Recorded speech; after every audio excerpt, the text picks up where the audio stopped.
నమస్కారం. మీడియా మిత్రులకు నమస్కారం. నా పేరు పాచిపెంట చిన్నస్వామి, ఏపీ కాంగ్రెస్ పార్టీ నాయకుడు.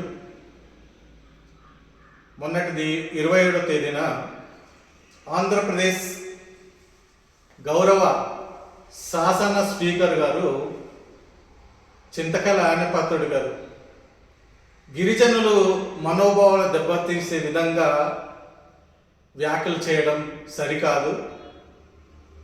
తమరు రాజకీయ దిట్ట, చాలా అనుభవజ్ఞులు.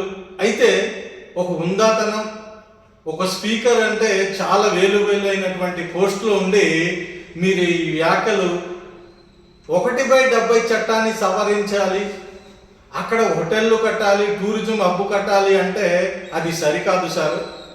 మీరు గిరిజనులకు అభివృద్ధి చేయాలంటే ఇక్కడ చాలా మార్గాలు ఉన్నాయి. ప్రభుత్వం ద్వారా అడ్డాకుల పరిశ్రమ, అటవీ ఉత్పత్తుల ద్వారా మిరియాల పరిశ్రమ, కాఫీ పరిశ్రమ, అనేక పరిశ్రమలు పెట్టి మా గిరిజన ప్రాంతాన్ని అభివృద్ధి చేయాలంటే మీరు చేయవచ్చు. కానీ బడ నేతలకు, బడ పరిశ్రమలకు, బడ అనిల్ అంబానీ, అదానీలకు మీరు కట్టబెట్టేటట్టు వ్యాఖ్యలు ఇది ఉంది మేము అనుకుంటున్నాం.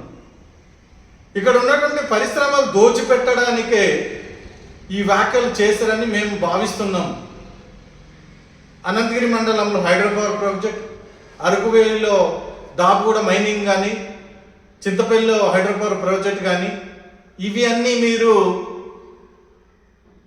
కేంద్ర ప్రభుత్వం కనుసందుల్లోనే ఇవి మీరు బడా నేతలకు, బడా వ్యాపార సంస్థలు కట్టబెట్టాలని చూస్తున్నారని మేము అనుకుంటున్నాము. ఎందుకంటే గత నెలలోనే గౌరవ అమిత్ షా గారు పార్లమెంట్లోనే రాజ్యాంగానికే అవమానించకరటైనటువంటి భారత రాజ్యాంగ నిర్మాత డాక్టర్ బిఆర్ అంబేద్కర్ కోసమే ఆయన అవమానించారు.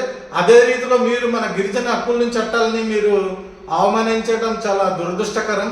ఈ వ్యాఖ్యలు మీరు తక్షణమే వెనక్కి తీసుకోవాలి. మీరు చేసిన వ్యాఖ్యలను కాంగ్రెస్ పార్టీ హక్కు కమిటీ తీవ్రంగా ఖండిస్తున్నాం. రాబోయే రోజుల్లో గిరిజన హక్కుల జోలికి మీ కూటమి ప్రభుత్వం, తెలుగుదేశం, జనసేన, బీజేపీ పార్టీల కూటమి ప్రభుత్వము మన గిరిజన జోలికి వస్తే చాలా మీకు అధోగతి పాలవుతుంది, మీకు దగ్గర పడుతుంది, మీ రాజకీయం సన్యాసం తీసుకునే పరిస్థితి వస్తుంది.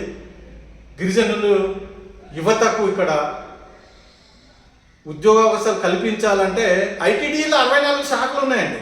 ఈ 64 శాఖల్లో రాజ్యాంగంలో కల్పించినటువంటి మనకు అనేక రకాలైనటువంటి ఉద్యోగ అవకాశాలు ఉన్నాయి.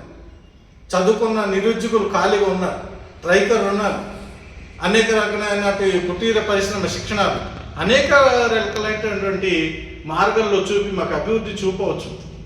మీరు ప్రభుత్వం ద్వారా అభివృద్ధి చేయాలనుకుంటే ఆ విధంగా కాకుండా మాకు గిరిజనులకు వెన్నుపోటు పొడిచే విధంగా మీరు ఈ వ్యాఖ్యలు చేయడం సరికాదనేది నేను చిన్నవాడుగా, నేను ఒక గిరిజనుడిగా, రాజకీయ నాయకులు చిన్నవాడుగా, అనుభవం అయినట్టుగా మీకు నేను విమర్శించవలసి వస్తుంది. విమర్శిస్తున్నాం. గిరిజన బిడ్డల మీద, స్త్రీలు మిమ్మల్ని చీకొట్టే రోజులు వస్తాయి. రాజకీయ అనుభవం ఉన్నటువంటి వ్యక్తి మీరు చీకొట్టించుకోవద్దు. చాలా దుర్మార్గమైన పని. మమ్మల్ని మీరు టూరిజం అవసరం లేదు, మాకు గిరిజన ప్రాంతంలో టూరిజం మాకు అభివృద్ధితో సాధ్యం కాదు. మా గిరిజన హక్కుల చట్టాలే ముఖ్యం. మాకు రాజకీయ పార్టీలతో కూడా సంబంధం లేదు. మేము రాజకీయం లేకపోయినా పర్వాలేదు, కానీ మాకు 1/70 చట్టము గిరిజనుల కవచము లాంటిది. మా గిరిజన కవచాన్ని మీరు తొలగిస్తామంటే చూస్తూ ఎవరు ఊరుకోము. ఇక మీదటనైనా కూటమి గిరిజన నాయకులు కళ్ళు తెరవండి. దీనిపైన తక్షణమే స్పందించాలని ఈరోజు మీడియా ముఖంగా అరకు కాంగ్రెస్ కమిటీ మిమ్మల్ని హెచ్చరిస్తున్నాం. జై కాంగ్రెస్, జై జై కాంగ్రెస్, జై కాంగ్రెస్, జై జై కాంగ్రెస్.